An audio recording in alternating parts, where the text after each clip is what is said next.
வணக்கம்மா. வணக்கம். முதற்கண் 50th anniversary வெட்டிங் anniversary வாழ்த்துக்கள். நன்றிங்க.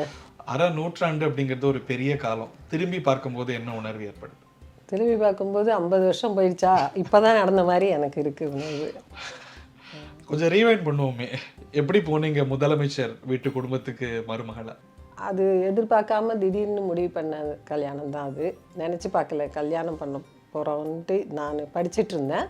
அப்பா வந்து இந்த இடத்துலேருந்து வரன் வந்ததும் அவங்களுக்கு வந்து இதை முடிக்கணும் அப்படிங்கிற மாதிரி. அப்பா டீச்சர்ல? ஆமாம், அவங்களுக்கு வந்து தலைவர்னால் ரொம்ப பிடிக்கும் கலைஞரை. அவங்களே வந்து கேட்குறாங்கங்கும்போது அப்பா வந்து அதை முடிக்கணும்னு சொல்லி முடிச்சிட்டாங்க. அவர் கலைஞருடைய பற்றாளர். ஆமாம், ரொம்ப. அப்பா வந்து ஒரு பள்ளி ஆசிரியர், அம்மா வந்து ஹவுஸ் ஒய்ஃபு. சின்ன வயசுலேயே அம்மா வந்து எனக்கு 9 வயசு இருக்கும்போதே இறந்துட்டாங்க.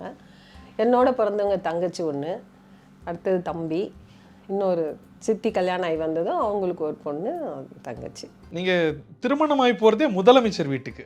அது அப்படி வந்து இல்லை. அந்த வீடு வந்து ஒரு சிஎம் வீடு மாதிரி இல்லை. எனக்கு பார்க்கும்போது உள்ளார போனால் தான் தெரிஞ்சது. நம்ம எங்கள் வீட்டிலலாம் நாங்கள் எப்படி இருந்தோமோ அப்படியே தான் இங்கேயும் எல்லோரும் நார்மலாக இருந்தாங்க. அதனால் எனக்கு சாதாரணமான குடும்பம் மாதிரி இருந்ததுனால எனக்கு ஒன்றும் தெரியல.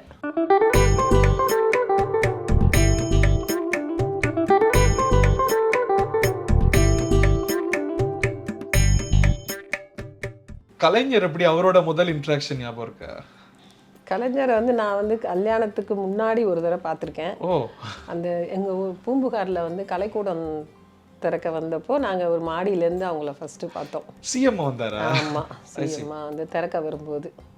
அப்போ நான் நினச்சி பார்க்கல இங்கே வருவேன்னு. அப்புறம் திருமணத்தப்போ தான் நான் பார்த்தேன் அவங்கள. திருமணம் பார்க்க வந்ததுலலாம் அவங்க வரல. அவங்க தவிர எல்லாரும் வந்தாங்க, அவங்க வரல. அவர் எப்படி ஸ்ட்ரிக்ட்டா ஒரு முதலமைச்சரா இருப்பாரா வீட்ல? நாங்க ரொம்ப அவங்கள வந்துட்டு மாமான்னா அது ஒரு தனி மரியாதை, ஒரு பயம் இருக்கும் அவங்கக்கிட்ட. பேசுவோம், ஆனால் ரொம்ப சகஜமாக போய் ரொம்ப மரியாதை கலந்த பயம் இருக்கும் அவங்கக்கிட்ட மட்டும். அது முதல்ல என்கிட்ட வந்து நல்லா பேசுனது இந்த மிசாவில் வந்து இவங்க அரெஸ்ட் ஆகும்போது தான் வந்து எனக்கு தைரியம் கொடுத்து என்னை தட்டி கொடுத்து, நீ கவலைப்படக்கூடாது, ஊருக்கு போகிற மாதிரி நினச்சிக்கோ, ஒரு வாரத்தில் வந்துடுவாங்க அப்படிங்கிற மாதிரி சொன்னது தான் என்கிட்ட அவங்க ஃபஸ்ட்டு டைம் கிட்ட இருந்து பேசுனது. அதுதான். இந்த மிசா சவால் கல்யாணம் ஆகி ரொம்ப சீக்கிரமாகவே வந்துடுது இல்லை? எவ்வளோ 5 months கழிச்சு. அந்த நாள் நினைவுக்கு இருக்கா உங்களுக்கு? நல்லா நினைவு இருக்குது.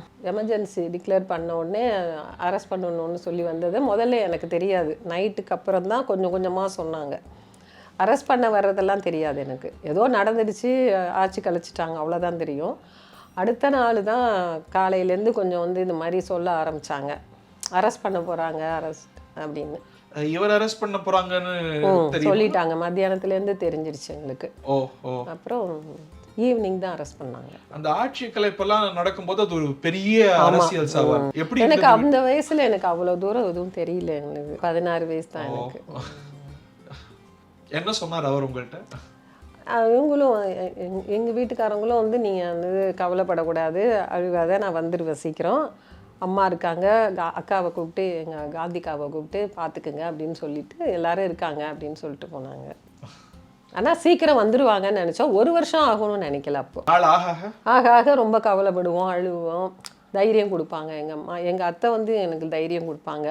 மாமா வந்து ஜெயிலில் இருக்கிறதெல்லாம் சொல்லி, நான் வந்து பாளையங்கோட்டையில் இருந்ததெல்லாம் சொல்லி, நான் ஐயோ எப்படி நீங்கள் 6 மாதம் இருந்தீங்க அப்படின்னு அவங்ககிட்ட கேட்போம்.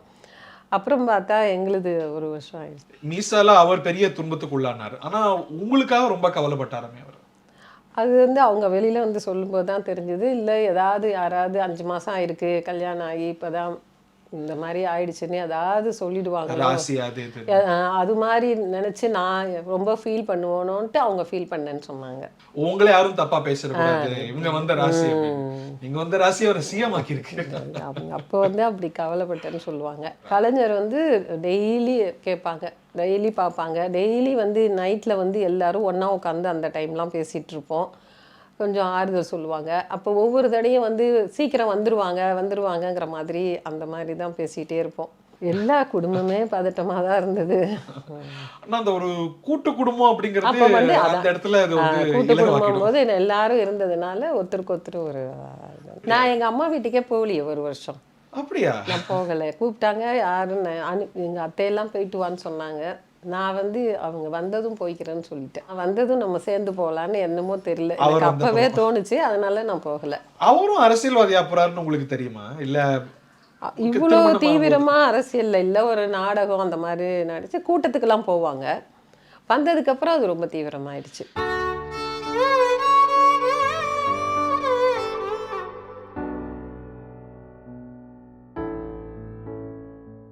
கோபாலபுரத்து நினைவுகள் அப்படின்னா உங்களுக்கு ஃபர்ஸ்ட் வர காட்சி அது? ஆமா, நாங்க ஒரு பொங்கல்னா எல்லாரும் சேர்ந்து ஒண்ணா கொண்டாடுவோம். ஒரு சினிமானா எல்லாரும் சேர்ந்து ஒண்ணா போவோம். ஒண்ணாவா? எல்லாரும் மாமாவை தவிர எத்தனை பேரும் ஒண்ணா போவோம். அதெல்லாம் இப்ப நினைச்சாலும் ஒரு பொங்கல் அன்னைக்கு அதை நினைச்சுக்குவோம். கண்டிப்பா பொங்கல் அன்னைக்கே போவோம். பார்த்த ஒரு 4 படம் சொல்லுங்க. ஐயோ, நிறைய படம் பார்த்தோம். என்ன படம் வரல. ஆனா ஒவ்வொரு பொங்கலுக்கும் போயிடுவீங்க. அவரை தவிர எல்லாரும் போவோம். கோபாலபுரமே ஒரு ஒரு மகிழ்ச்சியான ஒரு இடம்னு தான் சொல்லுவோம். இன்னைக்கு போனாலும் இந்த இடத்த பார்த்தா இங்க இருந்தோம், இந்த இடத்துல சாப்பிடுவோம், இந்த இடத்துல படுப்போம், இது எங்க பெட்ரூம்னு அதுதான் பேசிட்டே இருப்போம். எவ்வளவு பேர் இருந்தீங்க அந்த ஒரு பீக் டயத்துல? நான் போகும்போது வந்து எங்க அத்தை, மாமா, எங்க மதுரையில் அவங்க கொழுந்தனாரு, அவங்க அக்கா, அவ்வளோதான் இருந்தோம். ஓஹோ. அதுக்கப்புறம் அவங்க போயிட்டாங்க. அவங்க மதுரை போனாங்க. அப்போ நாங்கள் 2 பேரும் மாமா அத்தை தான் இருந்தோம். அதுக்கப்புறமா வந்து அவங்க தம்பிக்கு கல்யாணம் ஆகி தமிழ் அவங்களுக்கு கல்யாணம் ஆகி வந்ததும் மோகனா வந்துச்சு, தங்கச்சி. அதோட கொஞ்ச நாள் இருந்தோம். ரொம்ப க்ளோஸாக இருப்போம். நல்லா ஃப்ரெண்டு மாதிரி தான் எல்லாரும் பேசுவோம். அத்தை வந்து எங்களை கைட் பண்ணுவாங்க எல்லாத்துக்கும். அவங்க ஸ்ட்ரிக்ட்டுன்னு சொல்கிறத விட வந்து அன்பா எல்லாத்தையும் கரெக்டாக எப்படி எப்படி இருக்கணும்னு சொல்லி தருவாங்க.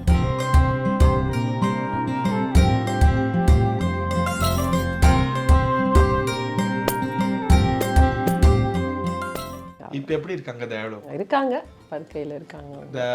உங்களெல்லாம் நினைவுக்கு இருக்கா உங்களுக்கு? ஓரளவு இருக்கும். அப்பப்போ சொல்லுவாங்க. சில சமயம் இப்போ கொஞ்சம் சொல்லுவாங்க. பையன் அவங்க மகனெல்லாம் பேரை சொன்னா சொல்லுவாங்க. இந்த 50th anniversary வெட்டிங் ஆனிவர்சரிக்கு சிஎம் படம் போட்டிருந்தார். அது இப்போ எடுத்த படமா? நம்ம அன்னைக்கு எடுத்தது. காலையில் போய் அவங்ககிட்ட தான் ஃபர்ஸ்ட் ஆசீர்வாதம் வாங்கணும். ஏதோ சொல்றாங்க, நீங்க சிரிக்கிறீங்க. என்ன சொல்றாங்க? வாழ்த்துக்கள் சொல்லுங்கன்னு சொன்னோம். வாழ்த்துக்கள் சொன்னாங்க. கல்யாண நாள் யாருக்குன்னாங்க? எனக்குன்னாங்க. எங்களுக்கு தான் வாழ்த்துக்கள்னு சொன்னாங்க. அதுக்காக சிரிச்சோம். இப்போ இவர் சிஎம் ஆனார்ல, அது அவங்க உணர்ந்தாங்களா? அது எனக்கு தெரியல. ஆனால் அவங்க வந்து சிஎம் யாருன்னாலே இவங்கள சொல்லுவாங்க. ஓ, அவரே இல்ல. சில இது வந்து மைண்டில் பதிய வச்சுக்குவாங்கன்னு நினைக்கிறேன். அப்பா மகன் உறவு எப்படி? கலைஞர் ஸ்டாலின் உறவு அது வந்து அப்பானா அவங்களுக்கு ஒரு தனி பயம், பக்தி. தலைவராக தான் பார்ப்பாங்க, ரொம்ப பார்க்குறத விட. அப்பாவோட தலைவர் தானா? தலைவர் தான்.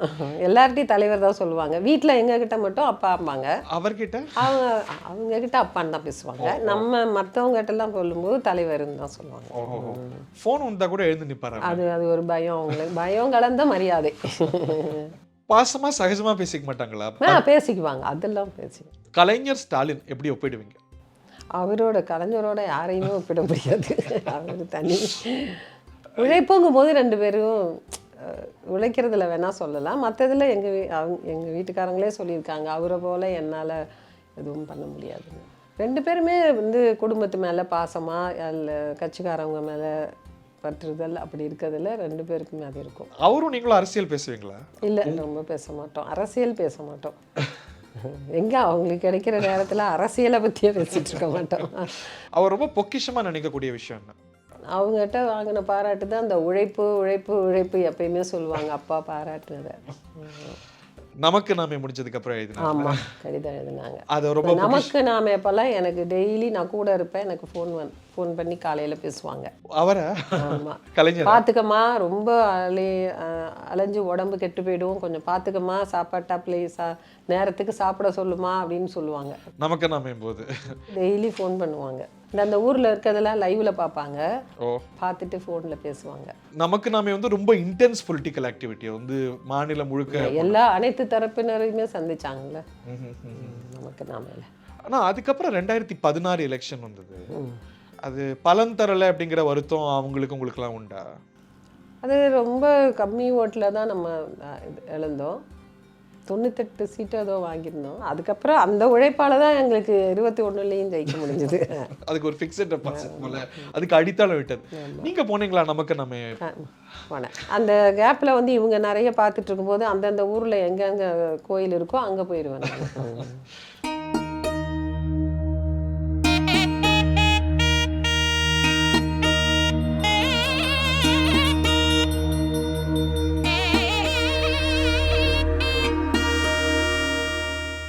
நீங்க போகாத கோயில் தமிழ்நாட்டுல இருக்கா? தெரிஞ்சிருக்காதுன்னு நினைக்கிறேன். எனக்கு தெரிஞ்சு அதுல ஒரு கின்னஸ் எந்த ஊர் போனாலும் அது சின்ன கோயில் பெரிய கோயில்னு இல்லை, எந்த கோயிலாக இருந்தாலும் நான் போயிடுவேன். தமிழ்நாடை பொறுத்த வரைக்கும் இவங்களோட டூர் போனாக்கா அந்த அந்த ஊரில் இருக்கிற கோயில்கள் பக்கமாக இருக்கிற கோயில் போயிட்டு வந்துடுவேன். நீங்க நிறைய விளக்கி இருக்கிறீங்க, அவரும் நிறைய பேசியிருக்கிறார் உங்க இறை பக்தியை அவர் மதிக்கிறேன் அப்படின்னு சொல்லி. ஆனா ஆரம்ப காலத்துல அது சிரமமா இருந்ததா? அந்த குடும்பத்துடைய தலைவர்கள் ஆண்கள் நிறைய பேர் வந்து கடவுள் மறுப்பாளர்கள். நீங்க வந்து இல்லை அதெல்லாம் எதுவுமே எங்களை சொன்னதில்லை. நீங்கள் ஏன் கோயிலுக்கு போகிறீங்கன்னு சொன்னதில்லை. நான் டெய்லி போவேன் அந்த கிருஷ்ணன் கோயிலுக்கு.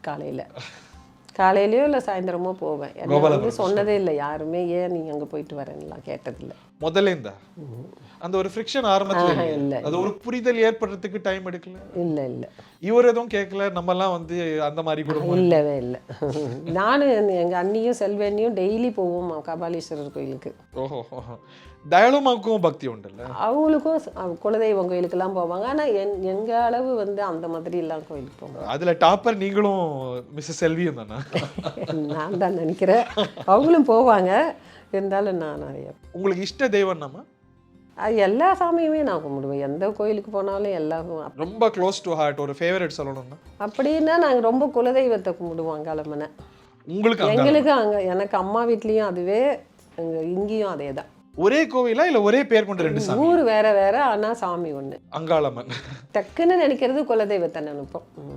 குலதெய்வம் கோயிலுக்கு இவங்க எல்லாமும் பங்களிப்பாங்களா? நீங்க கேட்டா கூப்பிட்டா வருவாங்க.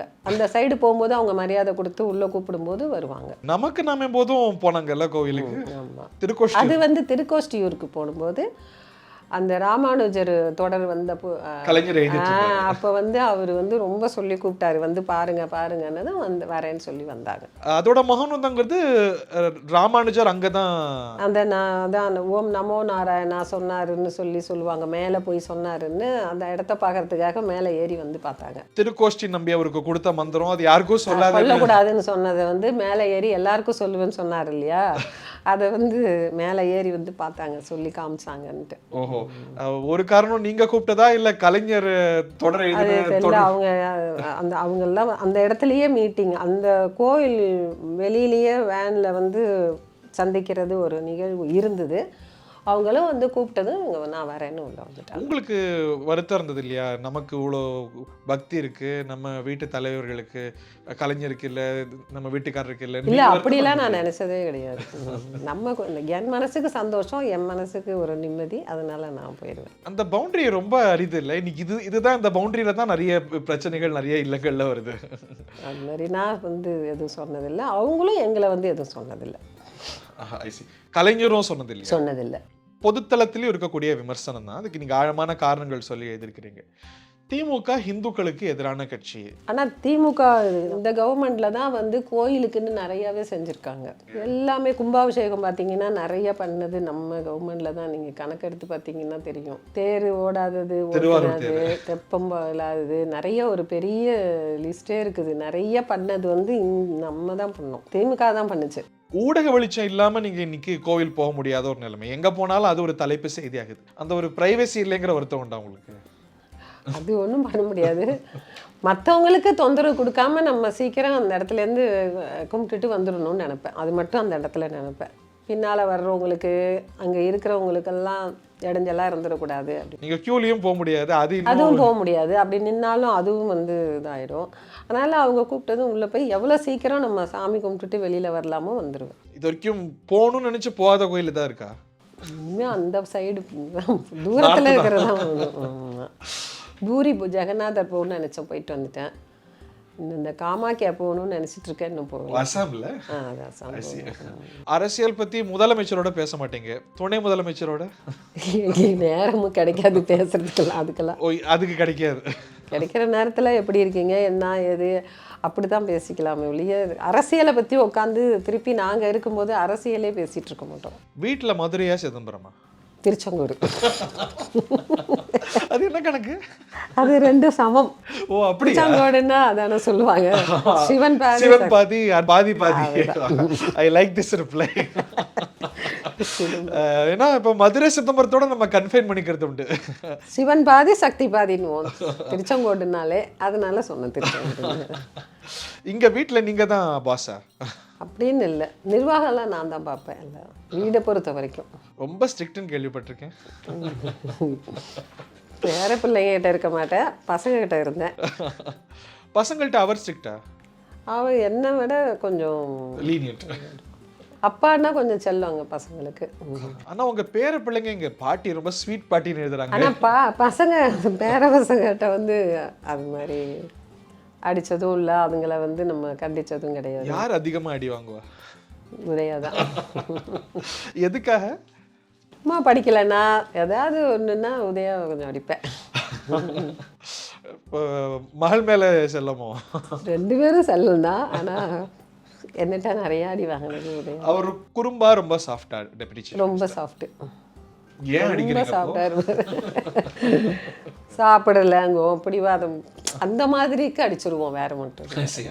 அவர்லாம் கேட்க மாட்டாரு, எங்கள்கிட்ட எல்லாம் இவ்வளவு ஸ்ட்ரிக்டா இருந்தீங்களே? வந்து திட்டுவாங்க. அவங்க அப்பாவுக்கு வந்து எங்கள் வீட்டில் யாருக்குமே, எங்கள் மாமா அத்தை யாருக்குமே பிள்ளைங்களை அடித்தா பிடிக்காது. நீங்க உங்களுடைய புத்தகத்துல கலைஞருடைய இறுதி ஆண்டுகளை பத்தி எழுதுறீங்க. அவர் வந்து ஒரு சிங்கம் போல தமிழ்நாட்டு அரசியல்ல அவரை பிடிக்கலாம் பிடிக்காம இருக்கலாம், ஆனா அவர் பேரை தவிர்க்க முடியாது. ஆனா அவருடைய இறுதி ஆண்டுகள் அதுல அவர் பட்ட சவால்கள் பத்தி எழுதுறீங்க. எப்போலேருந்து டிக்ளைன் ஆக ஆரம்பிக்குது அவருடைய உடல்நிலை? ஒரு 2 வருஷமாக கொஞ்சம் அந்த 17க்கு அப்புறம் கொஞ்சம் ரொம்ப சிக்கானதும் ஒன்று ஒன்றா கொஞ்சம் ஆகும்போது ஆரம்பித்தது தான். அவருடைய மறைவு காலம் அப்படிங்கிறது உங்கள் குடும்பத்துக்கு ஒரு பெரிய எல்லாருக்கும் பாதிப்பு. எங்களுக்கு குடும்பத்துக்கு தாண்டி தமிழ்நாட்டுக்கு என்ன நான் சொல்லுவேன், ஒரு இழப்புட்டு இன்னமும் அது நினைவு இருக்குது. அந்த வலி இன்னும் இருக்குது எங்களுக்கு. எல்லாரும் வந்து சத்தம் போட்டது இன்னுமே எங்களுக்கு காதில் ஒலிக்குது. எழுந்து வா தலைவா, எழுந்து வான்னு சொன்னது. உங்கள் வீட்டு கொல்ல கதவெல்லாம் உடைஞ்சு போச்சு. அந்த கூட்டம் நெரிசலில் லாஸ்ட்டில் அந்த வீட்டுக்கு கொண்டு வரும்போது கட்டுப்படுத்த முடியாத கூட்டத்தில் கதவெல்லாம் உடைச்சிட்டாங்க. அவருடைய மறைவு, அதுக்கப்புறம் அவருக்கான அதோட இடம் கிடைக்காம போனது, அந்த கிடைக்குமோ கிடைக்காதோ அந்த கடைசி டயத்தில் தானே வந்து சொன்னாங்க கிடைச்சிருச்சுன்னு சொல்லி. நீங்கள் இப்போ ராஜாஜி ஹாலில் உள்ளே இருந்தோம் எல்லாரும். இது கிடைச்சிடணும், அவங்க ஆசைப்பட்ட மாதிரி அந்த இடம் வந்து இருந்துடணுங்கிறதுல எல்லாருக்குமே ஒரு டென்ஷனாக இருந்தது.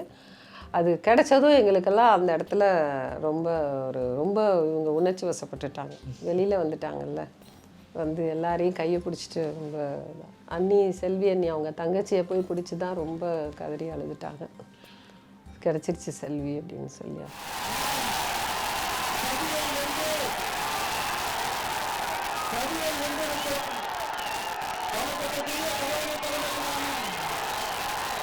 கலைஞருக்கு இடம் கொடுக்கணும் அப்படின்னு இவர் சட்ட போராட்டம் நடத்தினாரு. நீங்க இறை போராட்டம் நடத்தினீங்களாமே?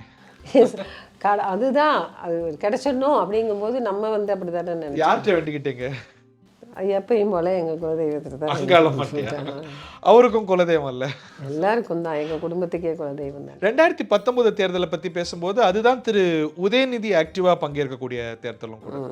அவர் வந்து செங்கல்ல காமிச்சாரு.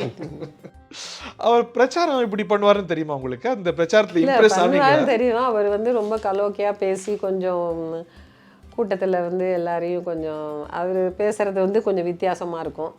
பிடிச்சிருக்கு போல இருக்கு எல்லாருக்கும். அந்த பேசுனதும் எல்லாருக்கும் பிடிச்சிருந்தது. No politically correct answer. நீங்கள் நியாயமாக சொல்லணும். உங்களுக்கு யார் ஸ்பீச் பிடிக்கும்? திரு ஸ்டாலினா? இல்லை, இவங்களது வேற மாதிரி. 2 பேருதும் பிடிக்கும். இவங்களது வந்து மேடை பேச்சாக இருக்கும், இவரது வந்து கொஞ்சம் கலோக்கையா. அது சரிம்மா, யாருக்கு பிடிக்கும்? பிடிக்கும், 2 பேருதும் பிடிக்கும். ஒன்லி ஒன் டூ 2 பேரும் பிடிக்கும். 2 பேருமே உழைப்பில் வந்து ஒற்றுமை தான். 2 பேரும் இறங்கிட்டாங்கன்னா அது சாப்பாடு தூக்கம் எதுவும் இல்லாமல் போயிட்டே இருப்பாங்க. நான் சொல்லிகிட்டே இருப்பேன், ஐயோ தண்ணி குடிச்சிங்களா, சாப்பிட்டீங்களா, இது கேட்டுகிட்டே இருக்கணும்.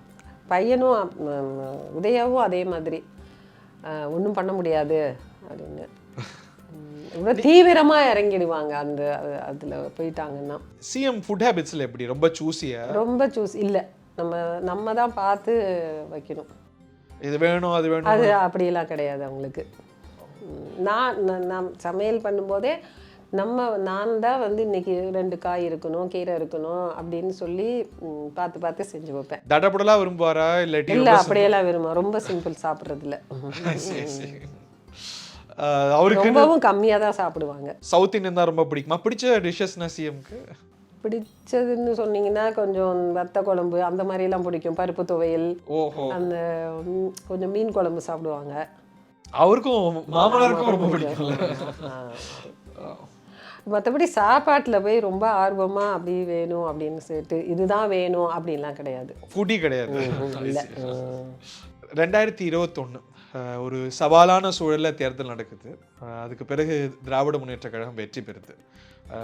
இவர் தலைவரான அப்புறம் நடக்கக்கூடிய முதல் சட்டமன்ற தேர்தல், அந்த வெற்றியை எப்படி உணர்ந்தாரு? முதல்ல தலைவராக சிஎம்மாக ஒரு கேண்டிடேட்டாக இருந்து ஜெயிச்சதில் ஒரு சந்தோஷம். அவங்களுக்கு வந்து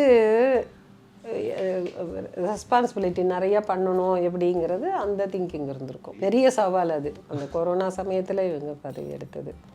உங்க வீட்லயும் கொரோனா எல்லாருக்கும் வந்துச்சு. உங்களுக்கு வந்துச்சா? ஆமாம். உங்களுக்கு தான் ஃபைனலா வந்ததோ? இல்லை, சாருக்கு தான் ஃபைனலாக வந்துச்சு. எங்களுக்கெல்லாம் முன்னாடியே வந்துடுச்சு. முத்துவேல் கருணாநிதி ஸ்டாலின் என்னும் நான்.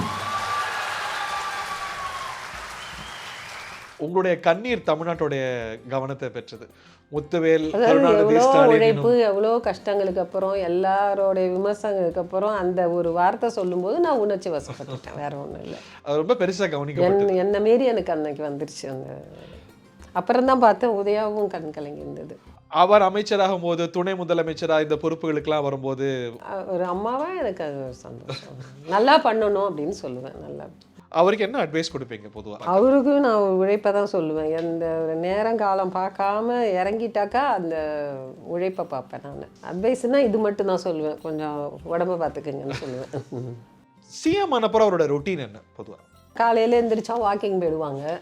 95% போயிடுவாங்க. என்னைக்காவது தான் தவிர்த்துருவாங்க.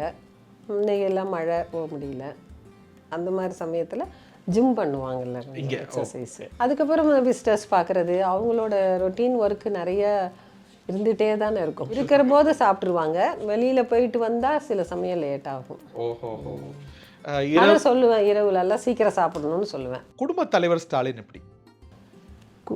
எவ்வளவு பிஸியாக இருந்தாலும் குடும்ப தலைவராக வந்து அதுவும் கரெக்டாக கேட்டு தெரிஞ்சுக்கிட்டு எல்லாம் பசங்களை பற்றி, பேர பசங்க என்ன பண்ணுறாங்க, படிக்கிறது கேட்பாங்க. என்னையும் வந்து போய் இறங்குனதும் நான் வந்து சேர்ந்துட்டேன்னு சொல்லுவாங்க, சாப்பிட்டேன். அது கரெக்டாக இருப்பாங்க. அதில் இப்போ இன்னைக்கு ஒரு சுற்றுப்பயணம் போனாலும் போய் இறங்குனதும் ஃப்ளைட்டு லேண்ட் ஆனால் அடுத்த செகண்ட் எனக்கு ஃபோன் வந்துடும், நான் லேண்ட் ஆகிட்டேன். நிறைய வீட்டில் பிரச்சனை உருவாக்குனீங்க நீங்கள். இப்போ ஃப்ளைட்டுக்கு இது ஆகும்போதே நான் சொல்லுவேன் லேண்ட் ஆகிட்டீங்களா அப்படின்னு. நிறைய பேர் வந்து நான் பிஸியாக இருக்கேன்னு சொல்ல அது மாதிரி சாப்பிட்டேன். இதை பார்த்துட்டு இருக்கிற வைஃப் எல்லாம் பாருங்க, படுக்கும்போது படுக்க போகிறேன், அது மாதிரி சொல்லிகிட்டே இருப்பாங்க. இந்த உரிமை தொகை திட்டம் பற்றி சொல்லும் போது உங்களை பற்றி சொன்னாங்க, கேட்டிங்களா? ஆமாம், எல்லாரையும் சொன்னாங்க. அவங்க மகளையும் சொன்னாரு, அம்மாவையும் சொன்னாங்க, அம்மா சொன்னாரு, பொண்ணையும் சொன்னாங்க, என்னையும் சொன்னாங்க. அது எனக்கு கிடைச்ச பெரிய பாராட்டு. அதான் எனக்கு வந்து இந்த மாதிரி என்னுடைய மனைவி தான் என்னோட பாதி, எனக்கு எல்லாம்னு சொல்லி பேசினாங்க. இப்பயும் இந்த 50ஆம் ஆண்டு திருமண விழாவுக்கும் இந்த பதிவு போட்டிருந்தாங்க. ஆமாம், படித்தேன். அது உங்கள்கிட்ட ப்ரைவேட்டாக சொல்ல மாட்டேன்? இல்லை, சொல்லலை. நான் அந்த பதிவில் தான் பார்த்தேன். அதை நேரில் சொன்னா என்ன? இல்லை, சொல்லுவாங்க, எப்பயுமே சொல்லுவாங்க, நீ தான் எனக்கு எல்லாம்னு சொல்லுவாங்க.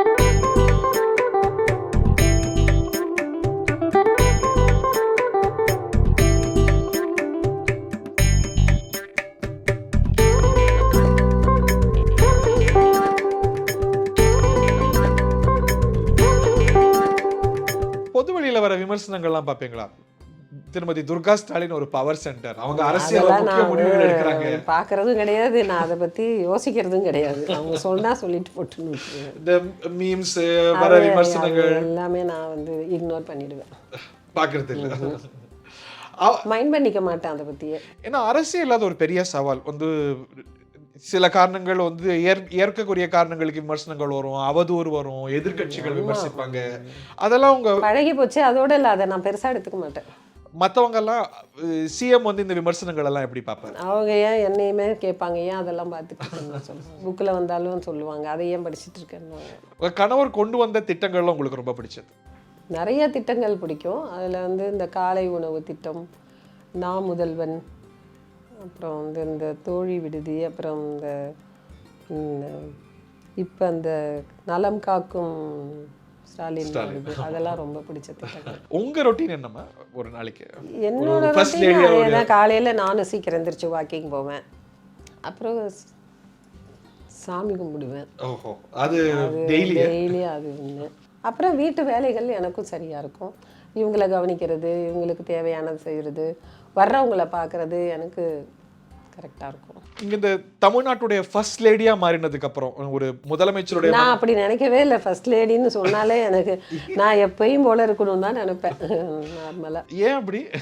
எனக்கு என்னமோ அது அப்படி ஸ்பெஷலாக அது மாதிரி சொல்கிறத விட நம்ம எல்லாரும் போலையும் எப்பயும் போல இருப்போம் அப்படின்னு நினைப்பேன். உங்களுடைய புத்தகத்தில் உங்களுடைய பயணங்களை பற்றி நிறைய எழுதிருக்கீங்க, வெளிநாட்டு பயணங்கள். உங்களுக்கு ரொம்ப பொக்கிஷமான பயணம் அப்படின்னா நீங்கள்? எனக்கு வந்து எல்லாமே வெளிநாட்டு பயணத்தில் வந்து ஒவ்வொரு நாடும் ஒரு ஒரு அனுபவம், எல்லாமே எனக்கு பிடிச்சதுலாம். அதில் ரொம்ப வந்து ஜப்பான் பிடிக்கும். ஜப்பானா? இப்போ ரீசெண்டாக கூட ஆமாம், இப்போ 3ஆவது தடவை போயிட்டு வந்தோம். ஓ, ஏன் ஜப்பான்? எனக்கு என்னமோ அவங்களுடைய அந்த பணிவு, அவங்க நடந்துக்கிறது, அவங்க வந்து அந்த சுத்தம், அந்த அதெல்லாம் ரொம்ப பிடிக்கும். டிசிப்ளின், அதாவது ரொம்ப ஏஜ்டாக இருக்கிறவங்க கூட அப்படியே சுறுசுறுப்பாக இருப்பாங்க, கரெக்டாக பஞ்சுவாலிட்டி, அது எல்லாமே அந்த ஊரில் எனக்கு ரொம்ப பிடிச்சது. பிடித்த நாடுன்னா ஜப்பான்னு சொன்னீங்க.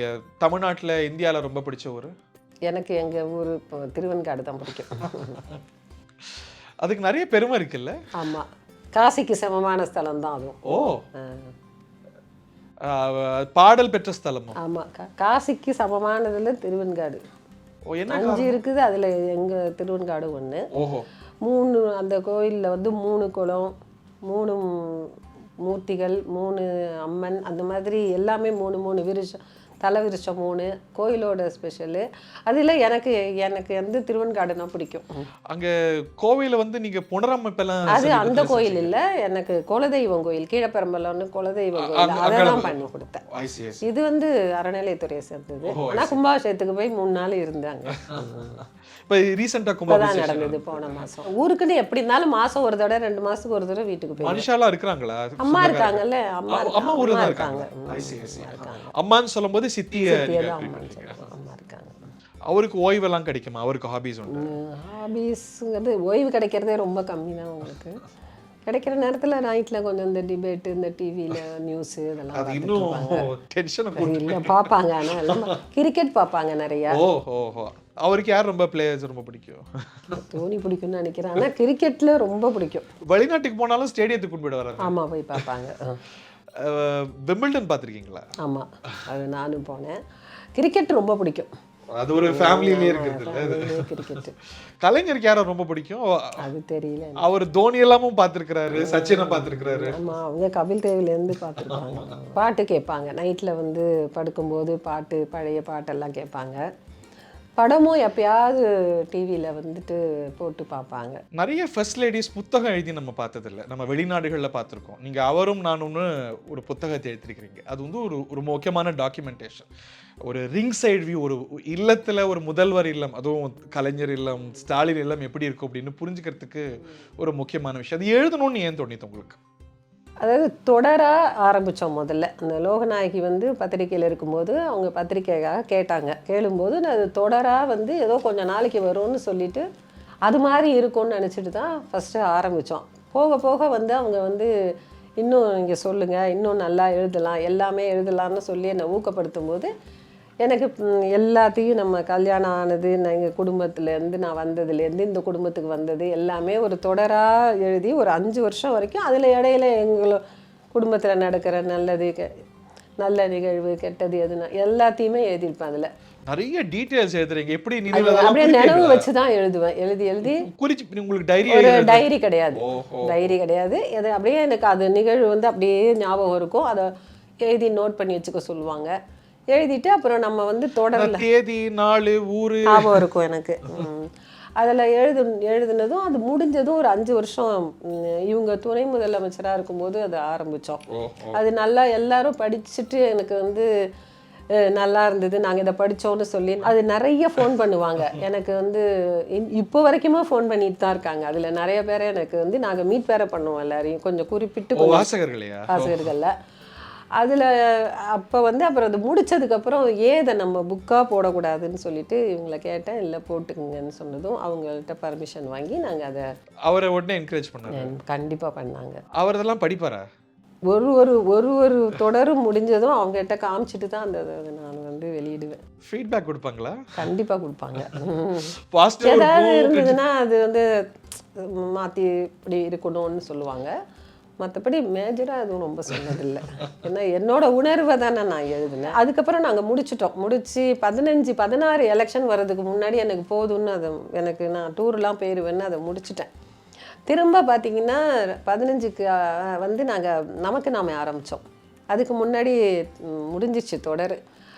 அப்புறம் ஐயோ அதெல்லாம் நம்ம எழுதவே இல்லையே, நம்ம போனதெல்லாம் அந்த இவங்களுடைய நமக்கு நாமே போகும்போது எனக்கு அதை மட்டும் எழுதணும்னு தோணிக்கிட்டே நமக்கு நாமே பற்றி. அதில் வந்து பார்த்தீங்கன்னா தொடர்ந்து ஒரு 45 நாள் வந்து இடைவிடாத பயணம், எல்லா தரப்பு மக்களையும் சந்தித்தது. அவங்க அந்த எல்லாரும் வந்து இவங்களை வந்து ஆர்வமாக எதிர்கொண்டது. இவங்க போனதில் நான் கூட போகும்போது ஐயோ நம்ம இதில் எழுதலையே அப்படின்னு மனசில் அப்படின்னு நினச்சிட்டு இருந்தேன். நான் பாகம் 1 படிச்சிருக்கேன், பாகம் 2 படிச்சிருக்கிறேன். ஆனால் நமக்கு நாமே ரொம்ப ஸ்லாகித்து எழுதுறீங்க. அவருடைய அரசியல் பயணத்தில் நிறைய பயணங்கள், எலெக்ஷன் டூரை விட இது வந்து ரொம்ப குக்கிராமத்துக்குள்ளெல்லாம் போயிட்டு இந்த எல்லா தரப்பு மக்களையும் பார்த்தாங்க இவங்க, ஒருத்தர் கூட இல்லாம. அதுவும் அப்போ ட்ரெஸ் சேஞ்ச் எல்லாம் வேற, காஸ்டியூம் வேற மாறிடுச்சு. மாலை வாழ் மக்கள் ஆரம்பிச்சு உங்களுக்கு டான்ஸ் எல்லாம் ஆடுனாங்க. ஆமா, அது வந்து நம்ம ஐயோ. அப்புறம் வந்து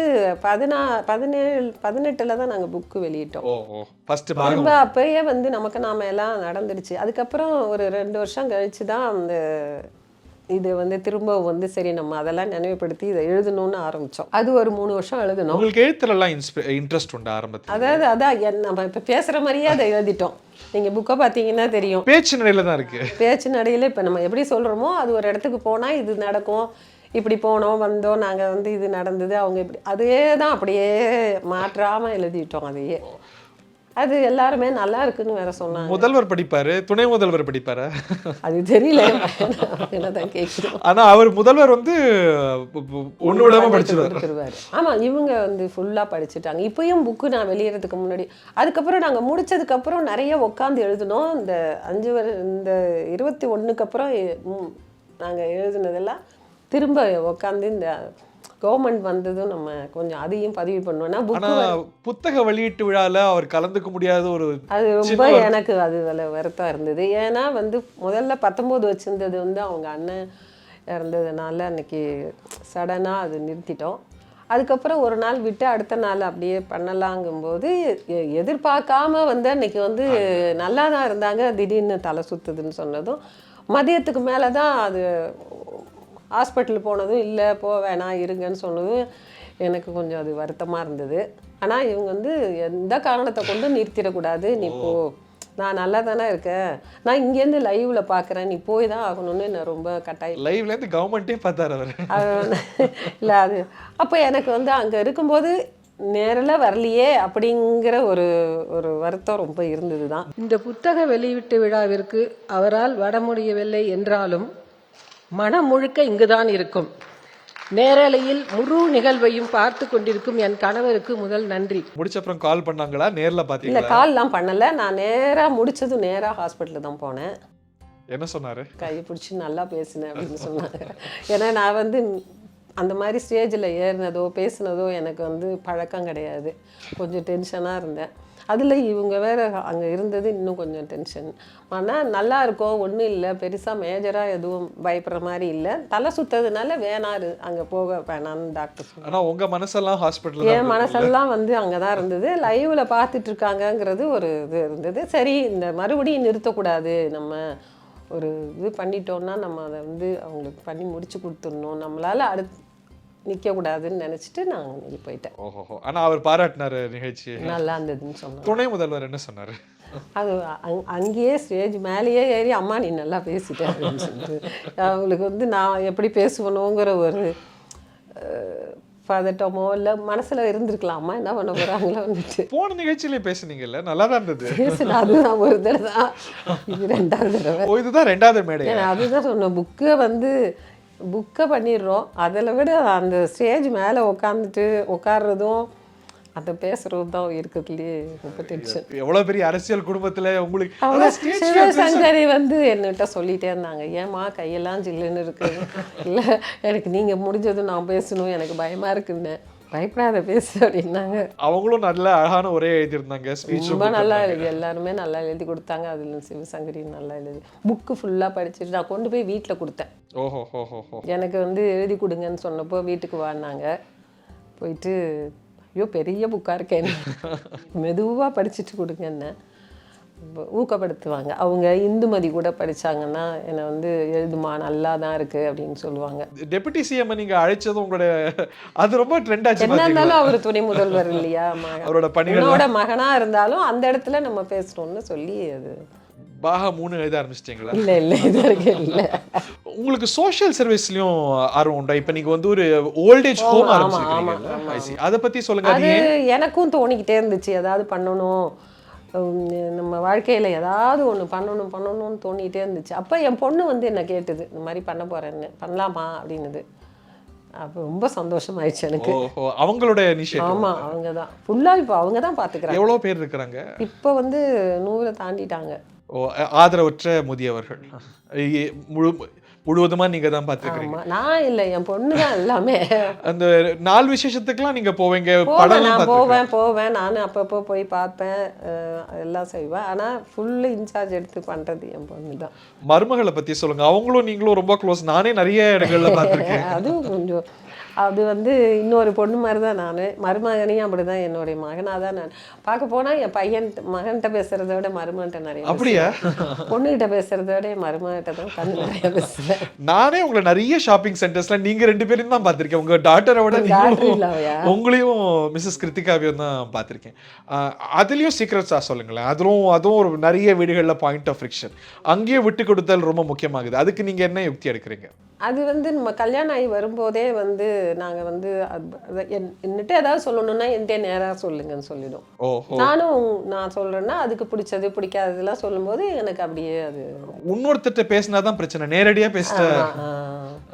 அது மாதிரி பிரச்சனையே வந்ததில்லை எங்கள் 2 பேரும். என் பையனே கேட்டிருக்கு நிறையா, என்ன அவங்க 2 பேரும் சண்டையோட மாட்டேங்கிறீங்க அப்படி சொல்கிறேன்.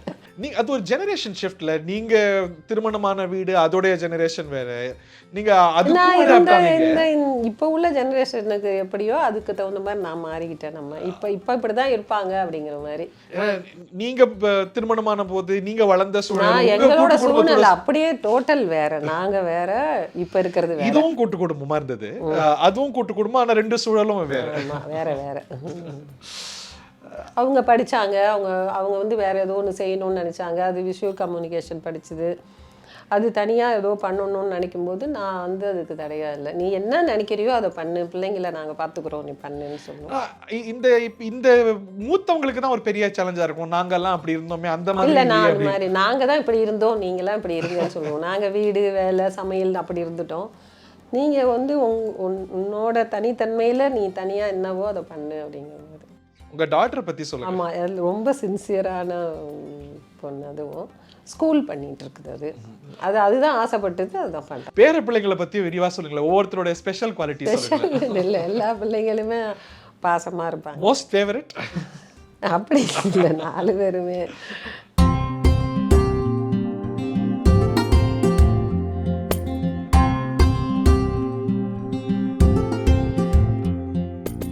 தந்தி டிவி நேர்களோட உங்களுடைய தாட்ஸை பகிர்ந்து கொண்டதுக்கு ரொம்ப நன்றிமா. Thank you very much.